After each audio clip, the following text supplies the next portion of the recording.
Sound बचपन में ही कुछ उसके साथ कुछ ऐसा होता है जो कि फिर आगे चल के वो इस तरीके से डेवलप हो जाता है। पिताजी टेप रिकॉर्डर खरीद दिए, ध्वनि फिल्म में डाली। यस तो वो गाना है ना, तो लोगों को दोगे, यस सर, याद वो है। एक गाना है। हेलो उसको उसमें आप दोगे बनोगे देखेंगे नवाब। तो वो बीच में जो म्यूज़िक है, वो म्यूज़िक उसमें डाला है। लेजेंड के ऊपर फिल्म बन रही थी, जो भी झारखंड से बिलॉन्ग करते थे। इस तरह से हम लोग इसमें एक तरह से जुड़ गए कह सकते हैं। एक संस्था को भी ज्वाइन किया, करीब 50,000 जैसा फीस एडवांस में वो समय तो बहुत बड़ा अमाउंट था। हाँ। नमस्कार, मैं आकाश गोप। आज मेरे साथ हैं तेज मुंडू सर, जो झारखंड के मशहूर म्यूजिक कंपोजर और साउंड इंजीनियर हैं। आज वो अपनी सफर के बारे में हमें कुछ बताएंगे। सर, हमारा सवाल है कि झारखंड में प्रॉपर रिकॉर्डिंग की शुरुआत कैसे हुई? कैसे आपको साउंड में रुचि आई और किन चुनौतियों को आपको सामना करना पड़ा? साउंड अगर हम देखें तो जो भी कोई बनता है या कोई भी चीज़ को परस्यू करता है, बचपन में ही कुछ उसके साथ कुछ ऐसा होता है जो कि फिर आगे चल के वो उस तरीके से डेवलप हो जाता है। अगर मेरे जर्नी की शुरुआत अगर हम बात करें, तो स्कूल के टाइम पे जब हम पढ़ते थे, तो जब हम लोग रिक्रिएशन में जाते थे, गेम्स या कुछ एक पीरियड होता था हम लोग का, तो उसमें मेरे हाथ में एक कपबोर्ड था, उसकी चाबी मेरे पास थी और उसमें रिकॉर्ड प्लेयर था, ठीक है? उसको हम मेरा ज़िम्मा था कि उसको बजाना। हम कह सकते हैं मेरी शुरुआत साउंड के प्रति कुछ उसी समय से आ गया होगा, जो हम करते फिर बाद में और बड़े हुए, तो पिताजी टेप रिकॉर्डर खरीद दिए। तो टेप रिकॉर्डर जैसे आपको पता है कि वो ईज़िली उसमें हम रिकॉर्ड कर सकते हैं। तो उस ज़माने में मेरे छोटे भाई के साथ वो हारमोनियम बजाते थे और मैं तबला। इस तरह का चीज़ हम लोग उसमें रिकॉर्ड करते थे और लोगों को सुनाते थे। तो उस समय ख़ासकर जो महिलाएँ थे, उनको बाहर ईज़िली वो लोग बाहर नहीं जा सकते थे, है ना? तो हम लोग जब भी गाना वगैरह गाते थे, बाकी लोग तो हमारा सुन ही लेते थे लोग, लेकिन वो लोग जैसे नहीं सुन पाते थे, तो सारा सामान लेके उनका घर जाना थोड़ा एक उतना चीज़ को लेके जाना थोड़ा प्रॉब्लम जैसा था, तो हम लोग वो टेप रिकॉर्डर में रिकॉर्ड करके सुना। तो हम कह सकते हैं कि वो शुरुआती दौर हम मेरा जो साउंड के प्रति या रिकॉर्डिंग के प्रति जो रुझान को लगता है वहाँ से वो डेवलप हुआ।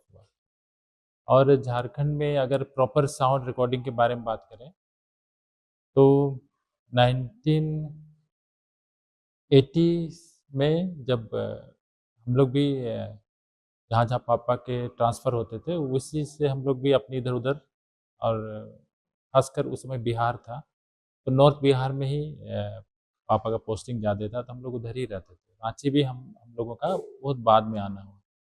तो जब हम लोग उस दौर पे आए थे, तो म्यूज़िक से तो इंटरेस्ट था ही हमारा, और जब हम लोग एडमिशन जेवियर कॉलेज में इंटर में लिए, तब हमारा एक बैंड भी बना कॉलेज में। तो आगे चल के काफ़ी फ़ेमस हुआ और सालिम के नाम से वो बहुत फ़ेमस हुआ। और तो वो प्रॉपर रिकॉर्डिंग की जो बात है, हम लोग को थोड़ा सेंस तो था म्यूज़िक का, रिकॉर्डिंग का। तो उस ज़माने में माने 1983 के आसपास अगर हम कहें, तो जो रिकॉर्डिंग उस समय लोग करते थे, सिंपली क्योंकि हम लोग इस एरिया के बिलॉन्ग करते हैं, क्षेत्रीय हमारा जो फ़ील्ड है वो भी क्षेत्रीय फ़ील्ड है। उसी में हम लोग ने अपना जो भी नाम, फ़ेम जो भी उसमें कमाया है, तो हम लोग उसी के बारे में बात करते हैं। तो वो लोग जो भी प्रोग्राम होता था उस समय, यस सर। और उसमें बहुत ही फ़ोक जिसको हम लोग ठेठ बोलते हैं, ठेठ म्यूज़िक, वो लोग परफ़ॉर्म करते थे स्टेज पे। और सिंपली एक टेप रिकॉर्डर ले जाके रिकॉर्ड बटन ऑन करके जो भी रिकॉर्ड हो गया, जैसे भी रिकॉर्ड हो गया, फिर उसका डुप्लीकेट बना के वो मार्केट में लोग रिलीज़ करते थे। एक तरह से हम कह सकते हैं रिकॉर्डिंग की शुरुआत इस म्यूज़िक की इंडस्ट्री का कुछ इस तरीके से उस समय चल रहा था। और हम लोग जब कंपोज़िशन में गए, तो एक स्टूडियो अवेलेबल था रांची में, सत्य भारती में। एक ही स्टूडियो था। हाँ, उस समय एक ही स्टूडियो था और हमको लगता है बिहार में सबसे पहला 4 ट्रैक रिकॉर्डर यस सर। वो वहाँ पे था। वहाँ पर 4 ट्रैक में हम लोग रिकॉर्ड कर सकते थे। तो ये आपका 1982 की बात है। उस समय तक काफ़ी रिकॉर्डिंग्स हम लोग ने थोड़ा नाम भी हो गया था हम लोगों का, तो लोग हम लोग को अच्छी तरीके से जानते थे। तो फिर अ, शुरू में जैसे हम लोग कॉलेज में पढ़ते थे तो कोई भी कॉलेज में स्टूडेंट्स अगर लाइव देखे तो वो फिल्मों गानों से बहुत ज़्यादा ही प्रभावित रहते हैं। तो उस समय हम लोग का जो बैंड था तो फिल्मी सॉन्ग्स ही बजाते थे प्लस वेस्टर्न सॉन्ग्स। ये दो मिश्रण हम लोग का चलता था। जैसे जहाँ जैसे डिमांड होता था यस सर। तो जहाँ खासकर कॉलेजों में वेस्टर्न का डिमांड था तो हम लोग वहाँ करते थे। और जैसे पूजा वगैरह में हिंदी, तो ऐसे चलता था। करीब हम लोग का नहीं भी तो हम कहेंगे 83 में हम लोग ने कॉलेज ज्वाइन किया था, तो 91 या 92 तक हम लोग ने इस तरीके से परफॉर्म किया। फिर मन में एक बात आई कि हम लोग क्यों ना अपना जो है उस पे कुछ करें।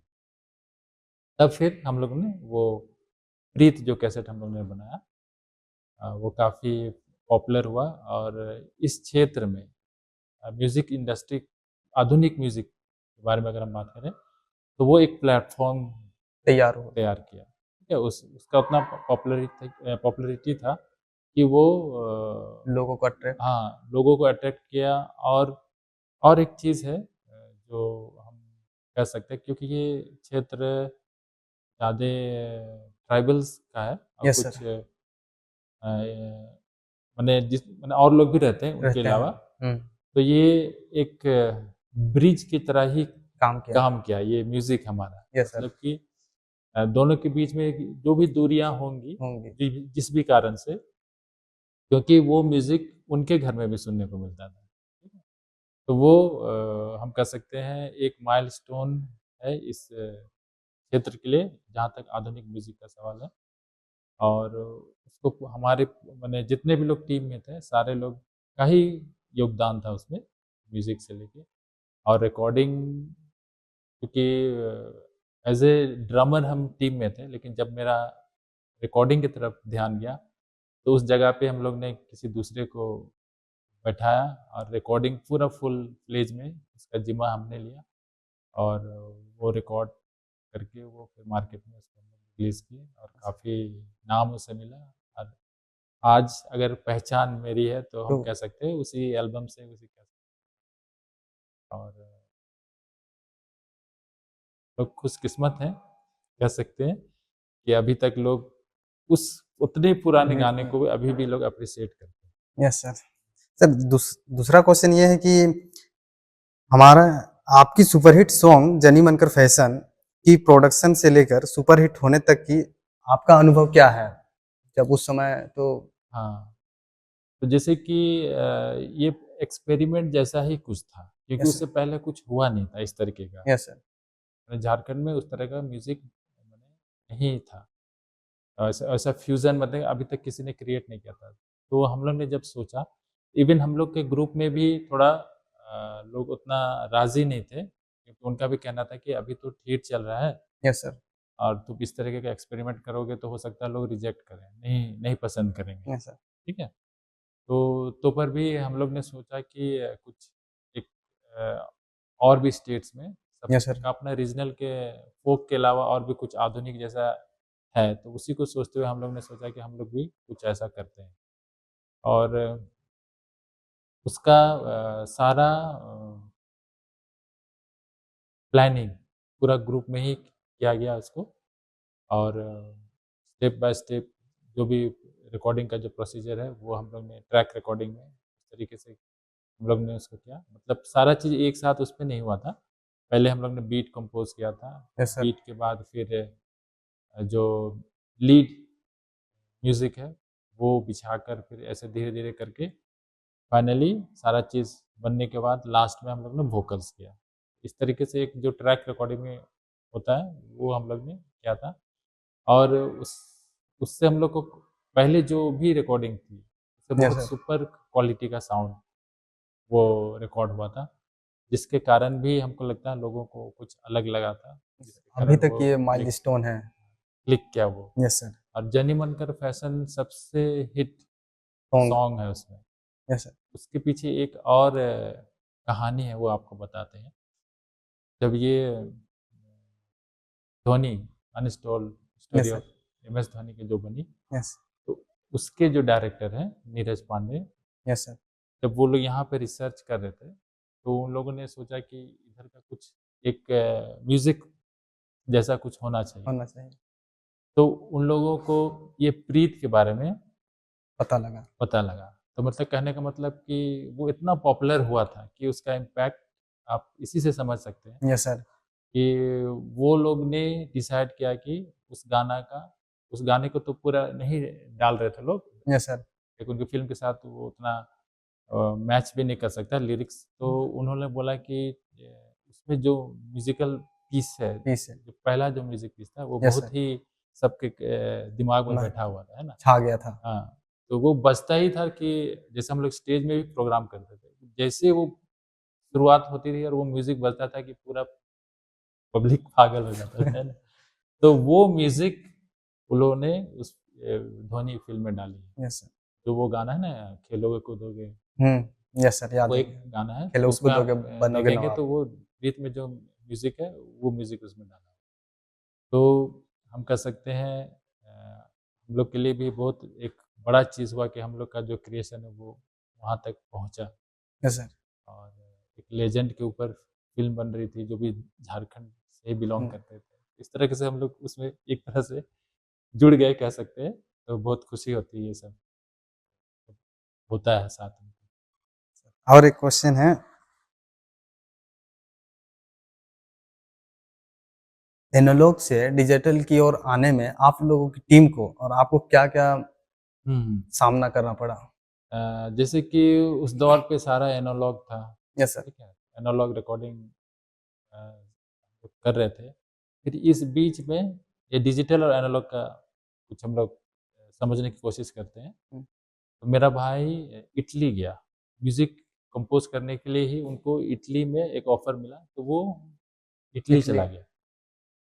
तो वहाँ से कुछ दिन के बाद उन्होंने फ़ोन किया कि हम लोग कंप्यूटर में रिकॉर्ड कर रहे हैं, ठीक है? तो हमको समझ में नहीं आया कि कंप्यूटर में भाई कैसे रिकॉर्ड होगा? मैंने कुछ नया-नया था उस समय। हाँ, एकदम नया था, तो हम लोग कंप्यूटर में कैसे पॉसिबल है, हम उसको बोले।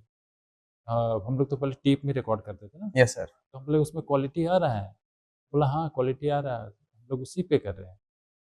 अच्छा, तब फिर हमको विश्वास नहीं हुआ, फिर उसके बाद वो 3-4 साल के बाद फिर वो वापस आए, तब तक यहाँ पे वो दौर नहीं स्टार्ट हुआ था, डिजिटल रिकॉर्डिंग। Yes sir. तो जब ये यहाँ पे आ गया डिजिटल, यस सर। तो हम लोग ने सोचा कि अब हम लोग को स्टूडियो को अपग्रेड करना होगा। तो फिर हम लोग ने सामान वगैरह मँगाया, ठीक है?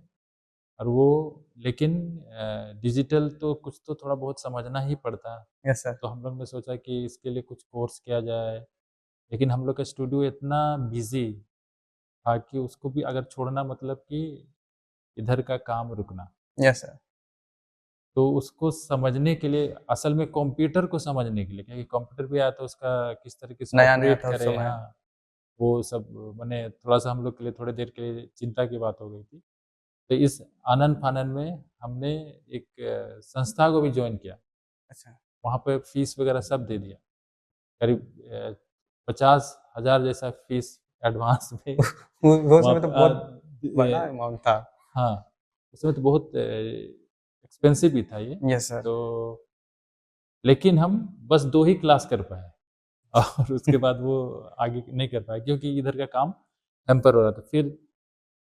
अ, फिर अपने से मन बनाकर जो भी नेट और ये सब से कर कर के प्रैक्टिस कर कर के बहुत कुछ आ गया। Yes sir. और ऐसे पूना में कोर्स के लिए हम जो साउंड का कोर्स था वो यस पूना सर। में हमने किया था। तो जो एफटीआई है उनके ही प्रोफ़ेसर लोग, एक संस्था है वहाँ पे आते थे और वो सिखाते। तो डिजिटल और एनालॉग का बेसिक वही है। है? जो भी जिस तरीके से वो हम लोग रिकॉर्ड करते हैं, यहाँ पे उसी तरीके से रिकॉर्ड करते हैं। बल्कि हम कह सकते हैं कि एनालॉग का कॉपी आपको डिजिटल में मिलेगा। जैसे वहाँ यस पे सर। भी अगर छोटा-सा एग्ज़ाम्पल ले सकते हैं, जब हम लोग एनालॉग करते थे, तो प्ले बटन और रिकॉर्ड बटन एक साथ दाबते थे रिकॉर्डिंग के लिए। अभी यस भी सर। डिजिटल में सॉफ्टवेयर के ज़रिए हुँ। उसी तरीके का ग्राफ़िक्स आपको मिलेगा, जो आप स्क्रीन में देख के काम कर सकते हैं। तो वहाँ पर भी आपको रिकॉर्ड और प्ले, जो भी इफ़ेक्ट्स हम लोग यूज़ करते थे उस समय, डिजिटल इफ़ेक्ट्स जो भी अभी अभी तो डिजिटल ही सारा चीज़ कहलाएगा, यस सर। उस समय तो सब एनालॉग था। पहले क्या था कि आपको हर एक चीज़ का एक पीस, मतलब अगर आप चाहते हैं कि हमको इको इफ़ेक्ट लाना है, तो एक अलग से खरीदना होगा, एक इको इफ़ेक्ट, अच्छा। ठीक है?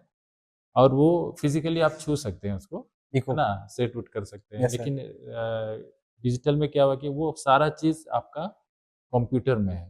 यस वो सर। माने हज़ारों, हम बोल सकते हैं, माने ढेर सारा इफ़ेक्ट्स उसमें अवेलेबल है। अवेलेबल है, जो कि आप यूज़ कर सकते हैं। तो मतलब कहने का मतलब, जब स्टूडियो उस समय आप बना रहे हैं, तो आपको स्पेस भी चाहिए, ठीक है? Yes sir. सामान रखने के लिए, सजाने के लिए, जितना रखेंगे उतना रैक बनेगा।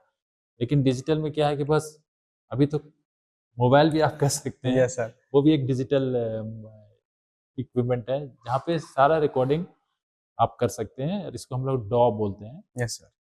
Digital audio work station. जितना भी डिजिटली जो वर्क होता है, वो 2 2 सिस्टम के से ही। ज़रिए ही होता है। Yes sir. तो एनालॉग में क्या था कि वो थोड़ा मैग्नेटिक प्रिंसिपल फ़ॉलो करता था। वहाँ पे जो भी चीज़ कैसेट पे आता था, मतलब अब जो कैसेट का जो हेड टच करता था आपका रिबन में, यस सर। वो भी एक तरह का मैग्नेट था। और जो टेप हम देखेंगे, वो एक तरह का ऑक्साइड डस्ट बोल सकते हैं, उसका कोटिंग था। एक तरह से हम कह सकते हैं वो भी एक मैग्नेटिक प्रॉपर्टीज़ रखता था, यस ठीक है? सर। और जो डस्ट है वो हम एक छोटा डस्ट का कण एज़ अ बार मैग्नेट हम लोग उसको देखते हैं। और जब भी वो हेड उसे टच करता है, जो भी फ्लक्चुएशन साउंड का वेरिएशन जो भी फ़ीड होता है उस हेड पे, यस सर। उस टेप का, जैसे हम कह सकते हैं, शुरुआत में जो भी कण है, वो बिखरा हुआ है, जो पार्टिकल्स है। और जैसे वो हेड आता है, उसको एक अरेंजमेंट उसमें देता है, मतलब फॉर्मेट, वो अरेंज हो जाता है, अरेंज। और वही हम लोग साउंड के रूप में देखते हैं। लेकिन डिजिटल में क्या था कि वो आपका जो डाटा है, उसका स्कैनिंग होता है, सैंपलिंग होता है। Yes sir. एक तरह से समझिए फ़ोटोग्राफ्स उसका लेके फिर वो नया वो वेव बनाता है, ठीक है? जो डाटा के फॉर्म में आपको कंप्यूटर में मिलेगा। और कंप्यूटर डिजिटल आने से खासकर एडिटिंग करने में बहुत ही सहूलियत हो गई है, क्योंकि हम उसके साथ कुछ भी कर सकते हैं, कट पेस्ट वगैरह। पहले तो बहुत मैनुअली सारा चीज़ चलता था ना, टाइम टेकिंग भी था। लेकिन डिजिटली बहुत माने एडवांस हो गए हम लोग, और सुविधाजनक भी हो गया है। लेकिन दोनों का अपना-अपना अहमियत है। एनालॉग भी हम नहीं बोल सकते कि बहुत खराब है, उसका भी एक इम्पोर्टेंस है। तो इस फील्ड से हैं, वो चीज़ वो समझ सकते हैं। बहुत-बहुत धन्यवाद सर इतनी सारी जानकारी साझा करने के लिए। ये हमारे व्यूअर्स के लिए फ़ायदेमंद होंगे और हम अगले एपिसोड में फिर मिलेंगे।